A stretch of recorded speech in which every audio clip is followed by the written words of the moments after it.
What if the history we know is only a fraction of the story? What if, buried deep beneath the cradle of civilization, a truth lies sleeping? A truth so profound it could rewrite our very understanding of who we are and where we come from. In the year 2025, in the sun-scorched deserts of Iraq, such a question ceased to be theoretical. A ground-penetrating radar survey searching for water stumbled upon an anomaly. It was a structure unlike any other. Not a tomb, not a palace, but a ziggurat of impossible design, crafted from a strange, obsidian-like material that seemed to drink the light. It was a place that honestly hummed with a forgotten energy, a whisper from a time long before recorded history. The world watched, holding its breath, as archaeologists carefully descended into the earth. They moved through corridors that felt too perfect, too precise for ancient hands. The air grew thick with ozone, and a low, resonant frequency vibrated through their bones, a sound that felt both alien and, weirdly, strangely familiar. At the heart of this subterranean temple, they found a chamber. In the center of this chamber, floating just above a crystalline pedestal, were 12 tablets. They were not clay or stone. They were made of a luminous, sapphire blue material, covered in cuneiform script that pulsed with a soft internal light. These were the Tablets of Enki, a name that echoed from the oldest myths of Mesopotamia. The discovery sent shockwaves through the academic and scientific communities. The ziggurat itself defied all known laws of ancient engineering, its construction materials unknown to modern science. The floating tablets were a direct violation of our understanding of physics. It was as if a piece of a far more advanced civilization had been deliberately hidden, waiting for the right moment to be found. The energy emanating from the chamber was palpable, a silent promise of knowledge and power locked away for millennia. The world was on the cusp of a revelation, but no one could yet comprehend the scale of the change that was about to be unleashed from this tomb of secrets. The tablets seemed to be calling out, their glowing script a siren song for those with the intellect to listen. But this was no ordinary text. The language was a proto-cuneiform so ancient it predated all known examples. The world needed a key, a very specific kind of mind to unlock the door that had just been opened. The international team assembled at the site knew that brute force or conventional methods would fail. They needed someone who could do more than just translate words. They needed someone who could understand the soul of a language lost to the ages. The fate of humanity, though no one knew it yet, rested on deciphering these luminous messages. Who do you call when you find a message from the dawn of time? You call Dr. Naya Amaru. A brilliant linguist, Naya was a woman of two worlds. Her heritage was a tapestry woven from the threads of ancient Mesopotamia on her father's side and the rich traditions of the African continent on her mother's. This unique background gave her an almost intuitive connection to the deep roots of human language and myth. She didn't just study dead languages. She felt their rhythm, their poetry, their hidden meanings. When the call came, she was lecturing at Oxford, explaining how mythologies across the globe shared a common primordial source. Little did she know she was about to meet that source face to face. Naya arrived at the dig site in Iraq, the desert heat a familiar embrace. When she entered the ziggurat, she felt it instantly, the hum. It resonated with something deep inside her, a genetic memory stirring from a long slumber. As she approached the glowing tablets, the cuneiform script seemed to shift, to become clearer, almost as if it recognized her.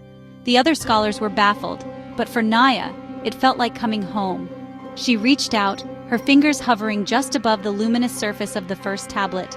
The moment she began to read, to speak the ancient syllables aloud, the world began to change forever.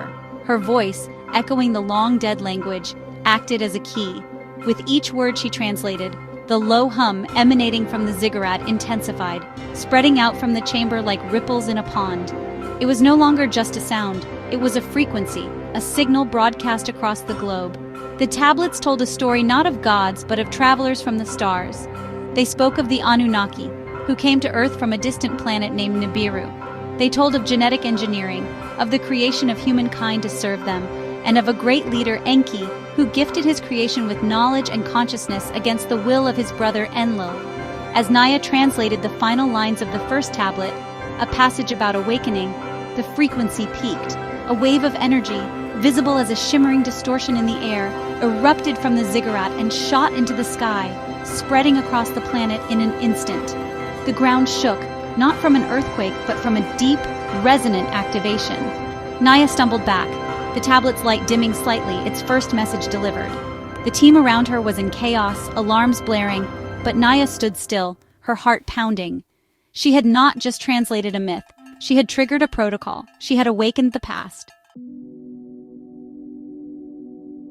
What happens when you turn on a machine that has been silent for 400,000 years? The signal from Enki's ziggurat did not just travel through the air. It plunged deep into the earth and soared high into the atmosphere, seeking out its dormant counterparts. All over the world, ancient sites began to respond. Beneath the pyramids of Giza, hidden machinery whirred to life, rearranging chambers that had been sealed for millennia. In the Nazca lines of Peru, the geoglyphs began to glow with an intense golden light, revealing themselves not as art, but as circuits in a planetary grid. The great stone heads of Easter Island turned, their long hidden bodies rising from the soil to reveal towering robotic sentinels. This was technology beyond human comprehension, seamlessly integrated with the planet itself. At the bottom of the Pacific Ocean, near the Mariana Trench, a vast circular structure, once dismissed as a natural formation, began to spin, generating a powerful energy field that stabilized Earth's magnetosphere. In the Himalayas, what was thought to be a mountain peak fractured and opened, revealing a colossal energy cannon aimed at the heavens. It was a global defense system, and it was coming online. Humanity had been living in a house built by giants, completely unaware of the wiring in the walls. Now, someone had flipped the main switch. The awakening was not silent. It was a symphony of creation and power. The world's scientists were frantic, trying to understand the impossible events unfolding before them. Geologists reported seismic activity that defied all models. Astronomers saw strange energy signatures blooming across the planet's surface. It was a coordinated, intelligent, and planetary-scale event. The myths were true. The legends were real. The Earth was not just a planet, it was a machine, a garden, a fortress, and its creators, the Anunnaki, had just been sent a message. The house was in order, and it was ready for their return. Back in the ziggurat, Naya watched the data streams pouring in from around the globe. She felt a profound sense of awe and terror. She had been the one to initiate this. The tablets were more than just a history. They were a user's manual, an activation key for a planet-sized apparatus. The final tablet she had read spoke of a great return, when the sky would open to welcome the creators home. As she looked at the remaining 11 tablets, still glowing brightly, she realized the story was far from over. The awakening of the planet was just the overture. The main act was about to begin. How would humanity react if gods descended from the heavens, not in spirit, but in flesh and metal? Days after the global awakening, it happened. High above the earth, space itself seemed to tear open. A rift of shimmering gold and silver light appeared, a cosmic doorway. From it emerged 3 magnificent vessels, ships that defied physics, gliding through the atmosphere with silent grace. They were not mechanical in the way we understand. They seemed almost alive, their hulls crafted from the same pearlescent material as the ziggurat, pulsing with internal energy. The Anunnaki had come home. The ships positioned themselves over 3 key locations, one above the ziggurat in Iraq, one over Washington, D.C., and one over Beijing. The world's governments were in disarray. Military jets were scrambled, missiles were aimed, but it was a futile gesture. The ships were protected by energy shields that shimmered like heat haze, effortlessly deflecting any attack. They did not retaliate, they simply waited, their presence a display of absolute and overwhelming power. Humanity, with all its advanced weaponry and bravado, was rendered as helpless as a child before a giant. The age of human dominance on Earth was over. Then they revealed themselves. 3 beings descended on columns of light. They were tall, majestic, and undeniably powerful. The first, who landed at the ziggurat, was Enki. He had an aura of profound wisdom and compassion. He looked upon the awestruck humans, Naya among them, with eyes that held the weight of ages. The second, who appeared over Washington, was Enlil. His presence was severe, radiating authority and judgment. He was a king, a commander, and his gaze was one of disappointment. The third, arriving in Beijing, was Ninma, a figure of grace and scientific brilliance, the master geneticist who had helped shape life on Earth. The gods of myth walked the Earth once more. The world watched, transfixed by the live feeds. This was not an invasion in the traditional sense. It was a reckoning. News channels abandoned all other stories. Religions grappled with the implications. Governments tried to open dialogue, but it was clear who was in control. The Anunnaki did not need to speak for their message to be clear. They were the creators, the landlords of this planet, and they had returned to inspect their property. For some, it was a moment of spiritual ecstasy. For others, it was the dawn of a terrifying new era of subjugation. For everyone, it was the end of the world as they knew it. What happens when gods disagree?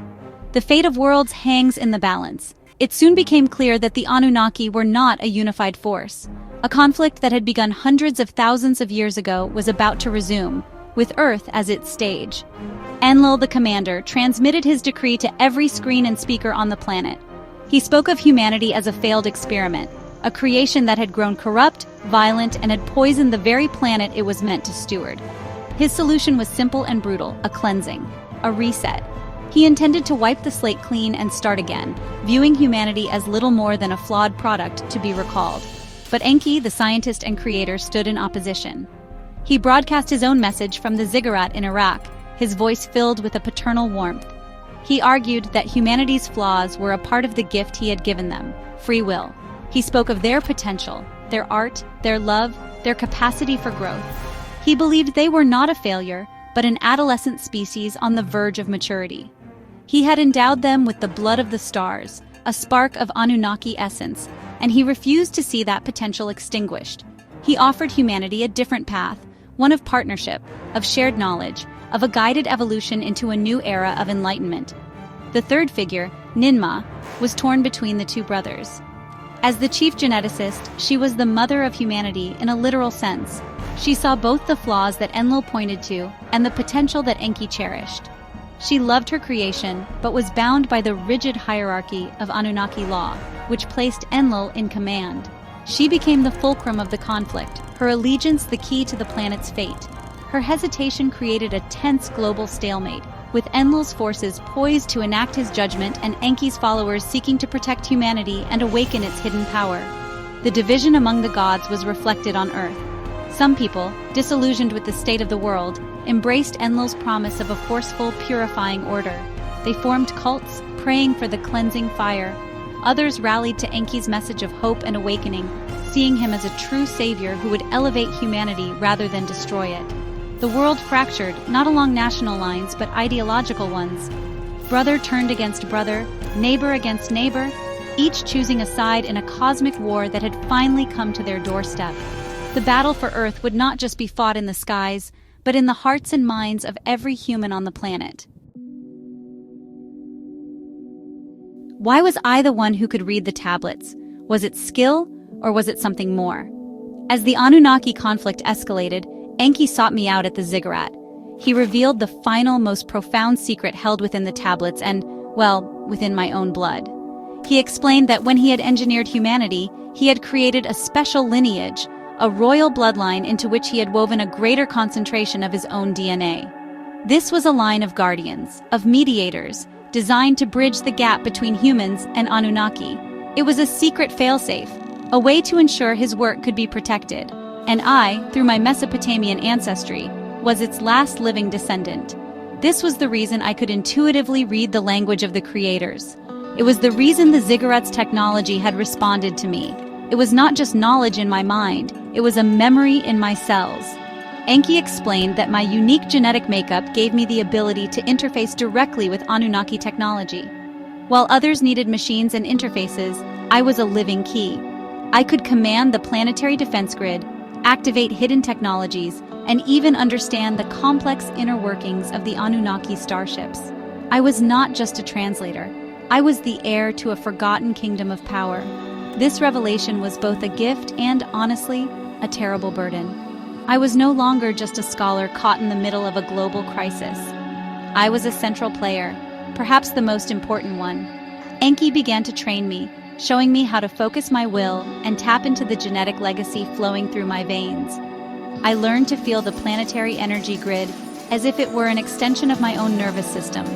I could see the flow of power, sense the dormant machines still waiting beneath the Earth's surface, and hear the silent communications between the Anunnaki systems.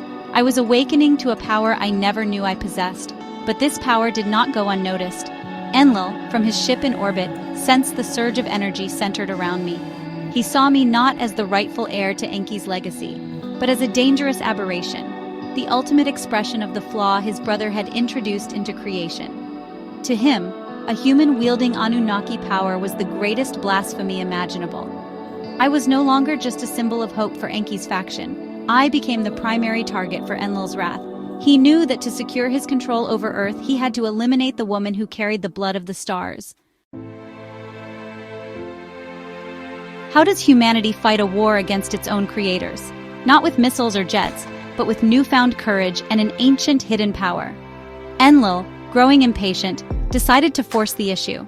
He unleashed his own technology legions of sleek obsidian drones that swarmed from his command ship. They were fast, precise, and utterly ruthless. They disabled global communications, neutralized military bases, and began enforcing Enlil's will with cold, metallic efficiency. They were not designed to kill, but to control, to subjugate, to break the human spirit. The world was plunged into a new dark age under the watchful eyes of a tyrannical god. But Enlil underestimated the power of the human will, especially when guided by me. From the sanctuary of Enki's ziggurat, I became the voice of the global resistance. Using my unique connection to the planetary grid, I began to fight back. I reactivated ancient sites that Enlil had overlooked, turning them into shields to protect pockets of resistance. I learned to control the towering sentinels of Easter Island, directing them to intercept the swarms of drones. I taught human engineers how to interface with the less complex Anunnaki systems, turning their own technology against them. A global rebellion was born, fueled by Enki's knowledge and led by my unique heritage. The conflict was fought in every corner of the globe. In the skies over New York, repurposed Easter Island sentinels clashed with Enlil's drones in a dazzling display of light and force. In the jungles of South America, rebel fighters used ancient energy sources awakened by me to power their own makeshift weapons. It was a war of asymmetry, a battle of ingenuity against overwhelming force. I was the nexus of it all, a brilliant strategist coordinating a planetary defense from a single chamber in Iraq. I was no longer a scholar. I had become a general, a beacon of hope for a world on its knees. This unified struggle had an unintended, beautiful side effect. Faced with a common existential threat, humanity finally set aside its petty squabbles. Nations that had been enemies for centuries shared intelligence and resources. People of all faiths and backgrounds fought side by side, united in the simple, powerful desire to remain free. We were no longer just fighting for our lives, we were fighting for our identity, proving Enki right. We were demonstrating that our capacity for courage, unity, and defiance was our greatest strength, a strength that even a god like Enlil could not easily break. Every conflict has a tipping point, a final battle where everything is on the line. Enlil, enraged by the human rebellion and his brother's interference, decided on a final, catastrophic move. He would not just cleanse the planet, he would summon his primary fleet through a permanent, large-scale cosmic gate. High above Mesopotamia, the cradle of civilization, he began to tear open a wound in space-time, the Nibiru Gate. It was a swirling vortex of unimaginable energy, a direct conduit to his armada. If it fully opened, Earth would be lost forever, overwhelmed by a force that not even I and the planetary grid could repel. This was the final stand. Enki revealed the desperate last-ditch plan. The ziggurat itself was not just a communications hub or a power station. It was the master control for the gate. It could be used to force the portal shut, but the energy required was immense. It needed a catalyst, a living key to focus the entire planetary grid into a single, cohesive beam. It needed me. I would have to go to the ziggurat's core, place my hand upon the master crystal, and allow my unique DNA to become the conduit for all of Earth's ancient power. It was a terrible risk. The feedback could destroy me, erasing me from existence. As Enlil's fleet began to emerge from the widening gate, I made my choice. I walked to the heart of the ziggurat, the air crackling with raw power. Below, human and Anunnaki forces clashed in a desperate battle to buy me time. Ninmah, finally choosing a side, joined Enki in defending the ziggurat, her own ship engaging Enlil's guards. I placed my hand on the central crystal. The moment I did, I screamed as the power of a planet surged through me. My body lit up, my DNA resonating with the grid, my consciousness expanding to touch every awakened sight on Earth. I became the will of the planet. With a final defiant cry, I focused all that energy, all my will, all my hope into a single purpose. From the peak of the ziggurat, a brilliant beam of pure white energy shot into the sky and struck the heart of the Nibiru Gate. The vortex shuddered, destabilized by the focused power of its own network turned against it. Enlil's ships were thrown back as the portal imploded, collapsing in on itself with a silent, blinding flash of light that momentarily turned the night sky to day. The gate was closed. The invasion was over. I collapsed, exhausted but alive, having saved the world by embracing the very thing that made me unique. In the quiet aftermath of the battle, the world took its first breath of freedom. Enlil's ship, damaged and defeated, retreated into the void, but not before he sent one last chilling message directly to my mind. "This is not over," his voice echoed. "You have only delayed the inevitable. There are threats in the dark between stars you cannot possibly imagine. This galaxy does not tolerate rogue, sentient planets. They will come for you, and I will not be there to protect you." It was not a threat, but a grim prophecy. He was gone, but the universe suddenly seemed much larger and much more dangerous. Enki and Ninmah stood with me on the ziggurat as the sun rose, bathing the ancient land in a golden light. We looked upon a world that had been tested by fire and had emerged stronger, more unified than ever before. Humanity had proven its worth. Enki explained that his purpose was not to rule, but to guide. He would remain, along with Ninmah and his loyal followers, to help humanity rebuild and to prepare them for the future Enlil had warned of. The age of gods was over. The age of partnership had begun. The ancient technology now understood would be used to heal the planet and elevate civilization. As a final gift, Enki handed me a small crystalline data device. When I held it, a holographic map bloomed in the air before me. It was not a map of Earth, but of the stars. It showed pathways, worlds, and ancient outposts of the Anunnaki scattered across the galaxy. It was a map of humanity's true inheritance. "Your destiny is not limited to this world," Enki said, his voice filled with pride. "The blood of the stars flows in your veins. Your journey is just beginning. This is a map home." It was a promise of future adventures, of a destiny written not in myth, but among the stars. Humanity had faced its creators and won its freedom. Led by me, Naya Amaru, we had awakened a power hidden within our planet and our own DNA. The world was united, forever changed, and standing on the precipice of a new cosmic age. The dangers ahead were immense, but for the first time, we faced the vast, dark universe not with fear, but with hope. We were no longer just the children of Earth. We were the children of the stars, and we were finally ready to explore the rest of our home. The future was an open gate, waiting for us to step through.